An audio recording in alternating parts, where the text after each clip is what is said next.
Okay, so I'm back. Part two. Tiny things you can do. Um, Next is avoiding activities and people and places that exacerbate your symptoms. Um, as much as possible. And for example,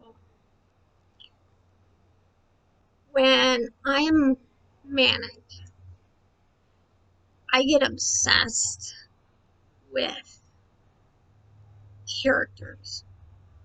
Characters in movies, books, um, or the movies or books themselves, but usually it comes down to a certain character and things get weird. So, there are movies that are off limits. Um, for example, one is Moulin Rouge. That movie is a manic's wet dream. There is sounds and vivid colors and action and just music that's just rhythm, like fast moving and just out of this world. And it's beautiful, but I'm worried that it could trigger the obsession I had with it again. I went to see that movie like 25 times in 2 weeks. I would go and watch it at one theater and then drive straight to another theater to watch it because I was on my head. Um, so there are things I can't watch, or mostly it's watch. If I start to think that that's happening, I put it aside and let it sit for a while, and eventually it will go away, and I'll realize, okay, then that's what that was. Um, so if you're feeling manic, going to a rave or club or something probably isn't going to be good for you. If you're depressed, um, hanging out with your best friend and his girlfriend, and you're depressed because you don't have a girlfriend, is not going to be good for you. And I am sure that if it is your best friend, they will understand that if you told them, I really want to spend time with you guys, but the place that my head is in, it it makes me feel bad about me. So um, I'll see you guys when I'm feeling better, or maybe we could just hang out sometime when it's just us. Um, I mean, that's it's hard. Um, oh, and something I never ever do is reread journal entries or letters and things. I have probably every journal I've ever written, and I still have, but I never go back and read them. There, I'm just dumping anyway. Um, so um,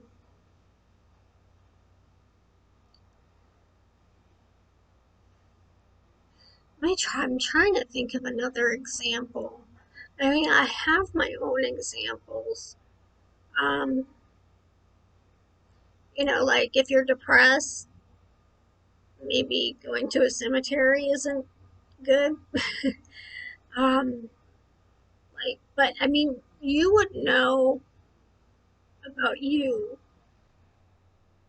like which books not to read that just make you go deeper into your depression or mania. And I'm pretty sure a lot of us are able to recognize those things for us individually. Um, like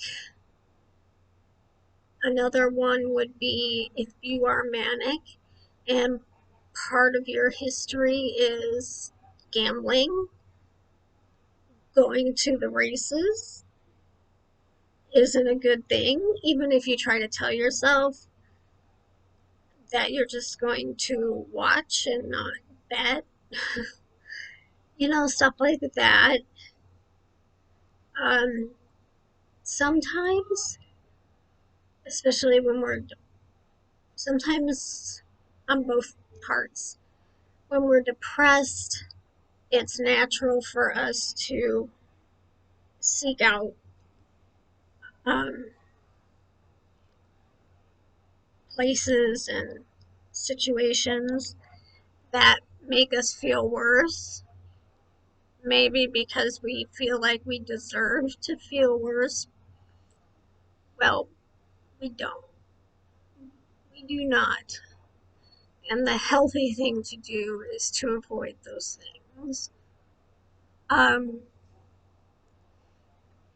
the manic side, it is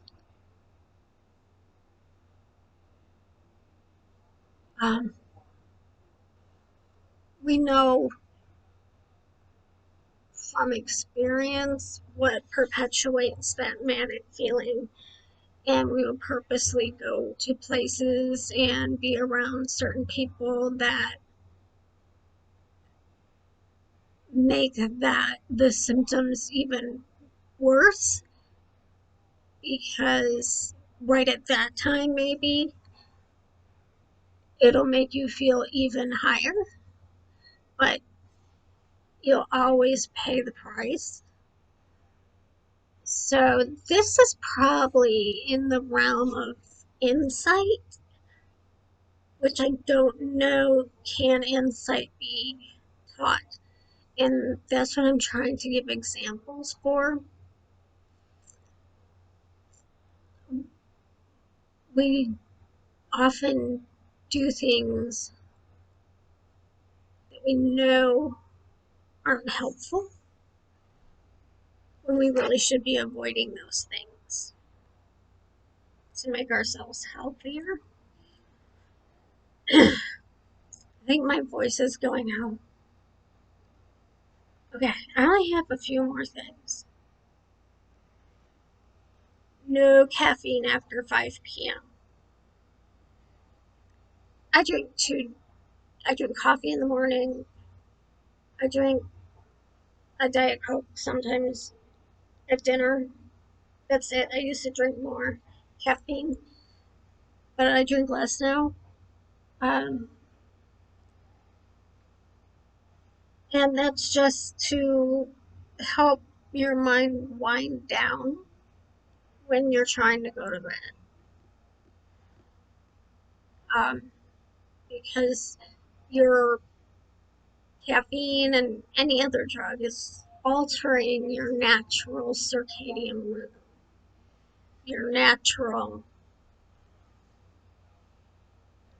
up and down. You're messing with it. So you won't ever know what is normal for you. And this tip I heard from a doctor, and I had been doing it for a long time, not really sure why, but I found out why. If you take a hot bath, hot shower before bed, it'll help you fall asleep, because when you are falling asleep, to fall asleep, your body temperature needs to go down, and you can replicate that um, by taking a hot shower or bath, preferably a bath, and before bed. And as your body cools down, your body starts to signal that it's time to go to sleep. Um, I take a shower in the morning. I take a bath at night before bed.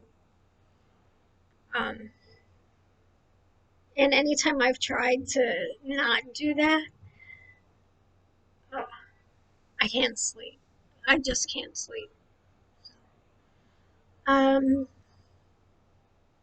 oh, I have recently obtained and been using a sunrise simulator, and also has a sunset simulator.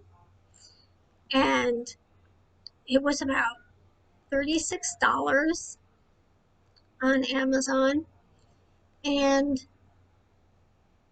I don't know about the sunrise, that it helps me get up any earlier or what, but I did notice that the sunset part did help me slow down and fall asleep better.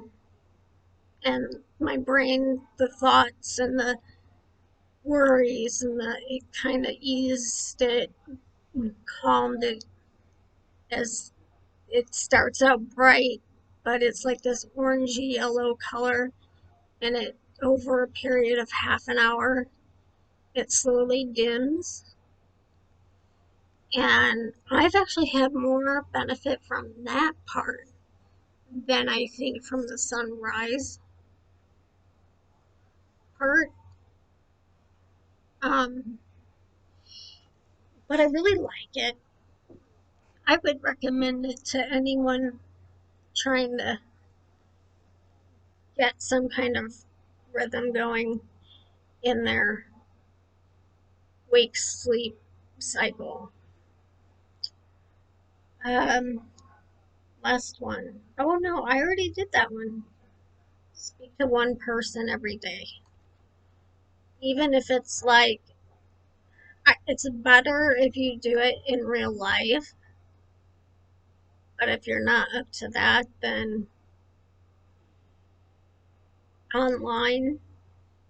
But it's really better if you do it in person.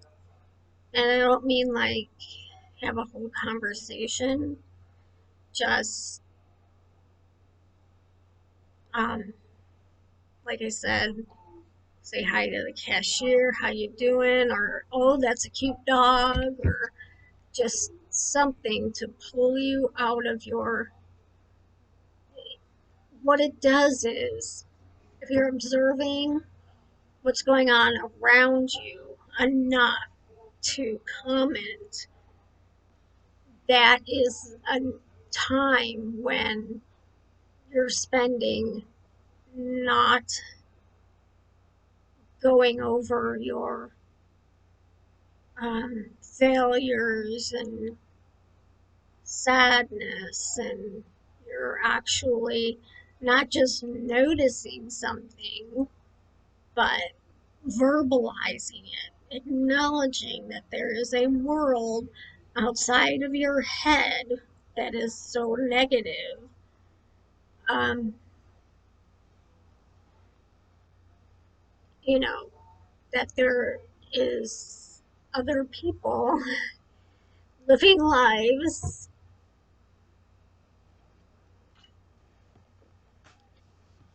And also remember, as you're going through your life and you see people, some of those people are dealing with depression and bipolar disorder. You know, you're not the only one. Some people won't speak about it, and some people are out there with it. But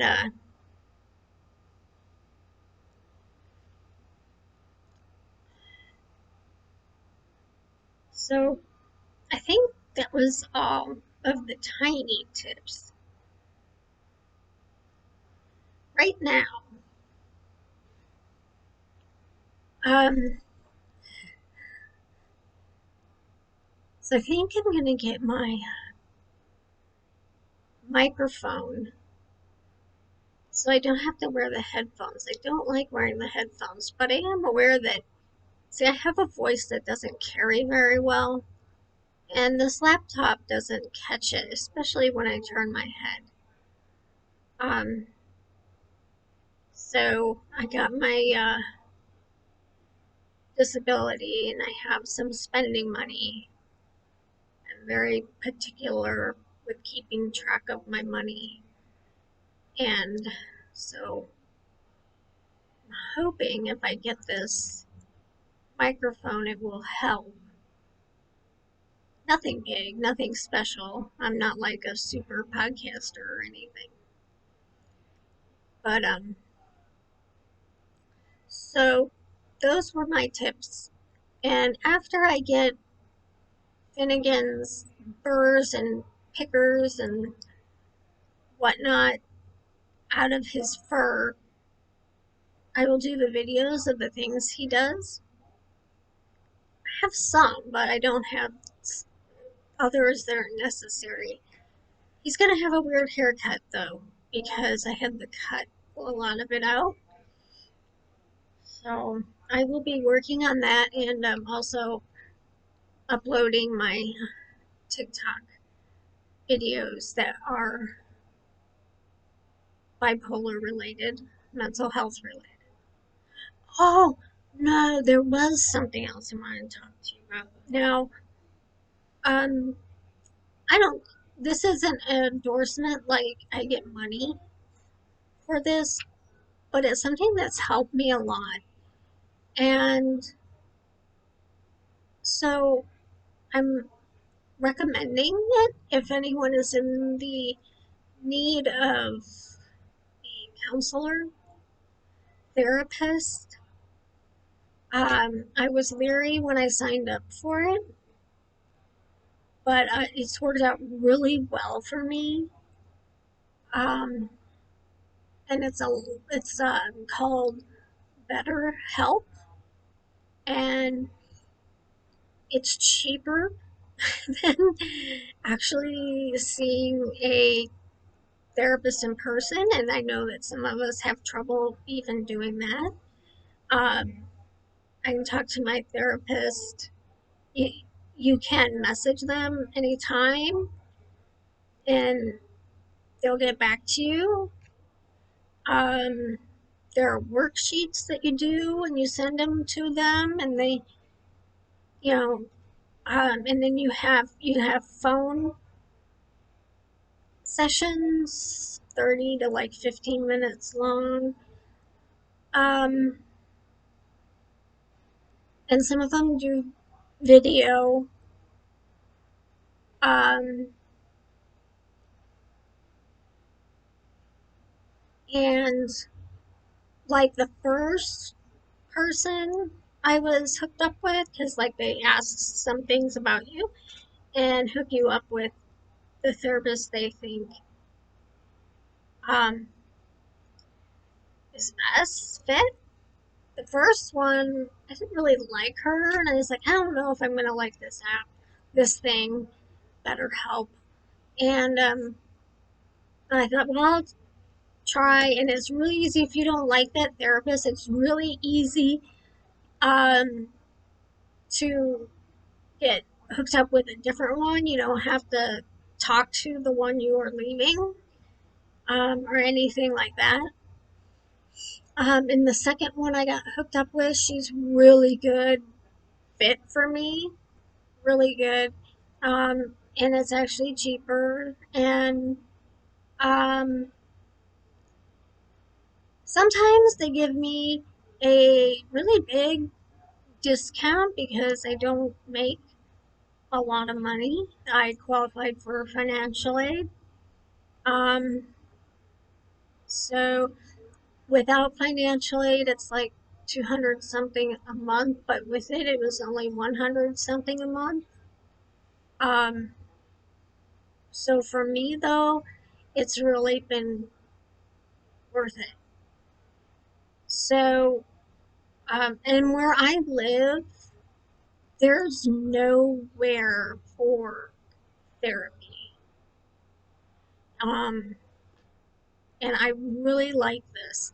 You know, I can be having a panic attack and message. It's just like texting, message her, and she'll get back to me. Usually it's a little bit later. If it's the weekend, I may not hear back from her till Monday because I mean you got to respect some boundaries. But it's someone you can text, and it can be like a really long text. um, you can attach pictures or documents or something, some other things. So, and it's really neat and easy to use, and I can do it on my laptop, my tablet, or my phone, and it's very private. Um, so, if you're having trouble with finding a therapist, getting to a therapist, and talking to one, um, I recommend Betterhelp. Okay, so that's all I'm gonna have for this one. And okay, I will see you guys when my dog is um, able to be seen. Right.